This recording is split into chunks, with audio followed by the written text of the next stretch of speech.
ఈరోజు నేను normal thread వాటర్లో వేస్తే ఎలా ఉంటుంది, కాస్ట్లీ దారం వాటర్లో వేస్తే ఎలా ఉంటుంది అనేది నేను ఎక్స్ప్లెయిన్ చేస్తున్నానండి. ఇప్పుడు నేను మీ ముందనే వాటర్లో వేసి ఇది ఆరిన తర్వాత ఎలా ఉంటుంది కుచ్చు అనేది మీకు ఎక్స్ప్లెయిన్ చేస్తాను, సరేనా? ఇప్పుడు నేను ఒక 100 లేయర్స్ చుట్టి పెట్టుకుంటాను. ఇవి రెండు, ఇది మనకి కొంచెం కాస్ట్లీ దారం అనమాట. ఇప్పుడు నేను నార్మల్ సిల్క్ దారం కూడా ఈ విధంగా చుట్టి పెట్టుకుంటాను. ఇప్పుడు ఇది మనకి కొంచెం తక్కువ కాస్ట్ దారం అనమాట. ఇది కొంచెం కాస్ట్లీ దారం అనమాట, అందువల్ల ఇది ఎంత స్ట్రైట్గా నీట్గా లైన్ వైజ్గా ఉందో చూడండి. ఇదే నార్మల్ దారం ఏ విధంగా అయిపోయిందో చూడండి, స్ట్రైట్నెస్ లేదు, ఇది ఇలా ఉంటుంది. ఇవి రెండు నేను వాటర్ లేసి చూపిస్తాను. ఈ విధంగా నేను వాటర్ లేసి పెట్టానండి. ఇవి దీనిని ఇలా నేను స్ప్రెడ్ చేస్తున్నాను.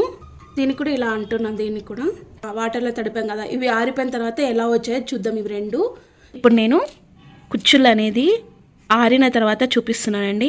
ఈ తక్కువ కాస్ట్ కుచ్చు అనేది ఏ విధంగా అయిపోయిందో చూడండి. ఇది మనం వాటర్లో వేసామా దీన్ని అన్న డౌట్ వస్తుంది కదా, దీనికి దానికి తేడా అనేది ఈ విధంగా